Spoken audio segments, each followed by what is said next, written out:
اعوذ باللہ من الشیطان الرجیم بسم اللہ الرحمن الرحیم۔ محترم سامعین و ناظرین، ایک خوبصورت قرآنی وظیفے کے ساتھ احمد رضا ایک بار پھر سے آپ کی خدمت میں حاضر ہے۔ سورہ اخلاص کی بے پناہ برکات، بے پناہ فضائل، بے پناہ جو ہیں وہ رفعتیں ہیں، اور اس میں اللہ نے عجیب و غریب کرشمات اور کمالات رکھے ہیں۔ محترم سامعین و ناظرین، اس سورہ مبارکہ میں اللہ کی شان کا بیان ہے۔ قل هو اللہ احد، فرما دیجئے کہ وہ اللہ احد ہے، وہ ایک ہے، وحدہ لا شریک ہے۔ اللہ الصمد، لم یلد ولم یولد ولم یکن لہ کفوا احد۔ اللہ کی شان کا بیان سورہ اخلاص میں ہے۔ اللہ کی توحید، اس کے واحد ہونے کا، اس کے یکتا ہونے کا، اس کے ایک ہونے کا، اس کے الہ العالمین اور رب العالمین ہونے کا بیان اس میں موجود ہے، اور اللہ کریم کا تعارف بھی اس میں موجود ہے۔ پوری سورہ اخلاص کا نچوڑ ہے اللہ الصمد۔ اس میں اللہ کریم کے دو نام ہیں، اللہ اور الصمد۔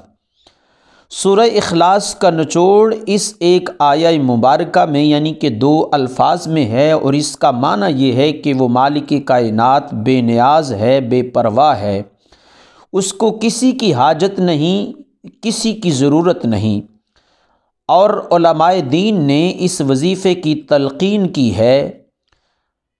فرمایا اگر کوئی ایسی مصیبت ہو جو جان نہ چھوڑ رہی ہو، اور کسی ایسی مصیبت میں انسان گھر جائے کہ انسان کو اس سے نکلنے کا کوئی رستہ نظر نہ آتا ہو، تو وہ آدمی کیا کرے کہ عشاء کی نماز کے بعد وہ غسل کرے، اور غسل کرنے کے بعد ایک جگہ پر بیٹھ کر اول آخر درود شریف کے ساتھ 1000 مرتبہ جو ہے وہ اللہ الصمد پڑھے۔ خوبصورت وظیفہ ہے اور مجرب ہے، مستند ہے۔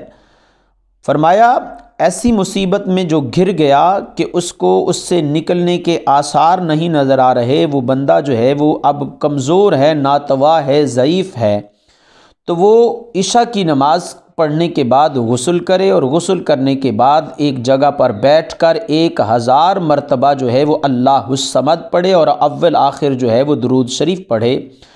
پھر جو ہے وہ اللہ کے حضور دعا کرے، تو وہ جو ایسی مصیبت جس میں وہ پھنسا ہے کہ اسے کوئی راہ ہی نظر نہیں آ رہی، تو اللہ کریم اس کی یہ مشکل جو ہے وہ دور فرما دے گا۔ عزیزان مکرم، محترم سامعین و ناظرین، ایک اور اس کا خوبصورت وظیفہ میں آپ کے ساتھ جو ہے وہ شیئر کرتا ہوں۔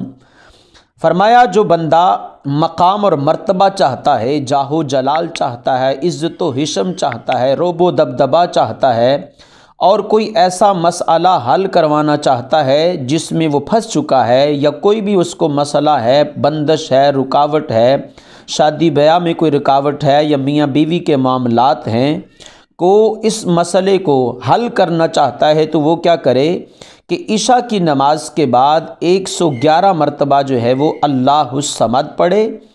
عشاء کی نماز کے بعد 111 مرتبہ اللہ الصمد پڑھے اور دعا مانگے، اور جب تک وہ جو اس کے سامنے جو اس کی حاجت ہے وہ پوری نہیں ہو جاتی، اس وقت تک جو ہے وہ یہ سلسلے کا، اس وظیفے کا جو ہے وہ اس کو جاری و ساری رکھے، اس کو کرتا رہے، تو انشاءاللہ یہ اللہ کریم کی یہ جو بڑائی ہے، اللہ کریم کی جو شان ہے اللہ الصمد، اس کے شایان شان اللہ کریم اس کا اجر عطا فرمائے گا، اور اس کو جو ہے وہ اپنے بندے کو اس جو ہے وہ رکاوٹ سے یا اس پریشانی سے جو ہے وہ ضرور نکالے گا۔ تو عزیزان مکرم، محترم سامعین و ناظرین، سورہ اخلاص کی اس آیہ مبارکہ اللہ الصمد کے اور بھی بے پناہ جو ہیں وہ فیوز و برکات ہیں، اور بھی جو ہیں وہ بہت بڑے جو ہیں وہ اس کے فوائد ہیں، تو اس کو جو ہے وہ آپ اپنے وظیفے میں شامل فرما لیں۔ شب و روز ہر نماز کے بعد آیت الکرسی کا ورد کریں، اور اس کے ساتھ ساتھ سورہ اخلاص شریف پوری کا ورد کریں، اور اس کے ساتھ ساتھ جو ہے وہ اللہ الصمد کم از کم ہر نماز کے بعد 100 مرتبہ پڑھیں۔ انشاءاللہ اس کے فیوز و برکات آپ کو جلد از جلد جو ہے وہ نصیب ہوں گے۔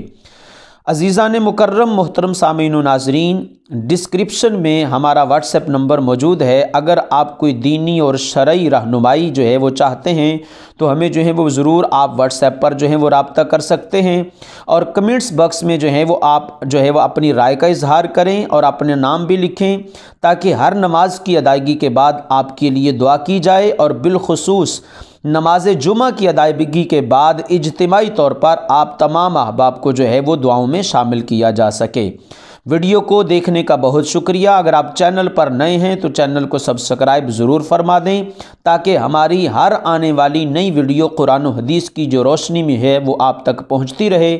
ویڈیو کو لائک اور شیئر ضرور کریں تاکہ دوسرے مسلمان بھائیوں کا اس میں بھلا ہو جائے۔ اللہ کریم عالم اسلام پر رحم فرمائے، کرم فرمائے۔ اللہ کریم تمام مسلمان بھائیوں کے معاملات میں بہتری عطا فرمائے۔ آپ میرے لیے دعا گو رہیے گا۔ السلام علیکم ورحمۃ اللہ۔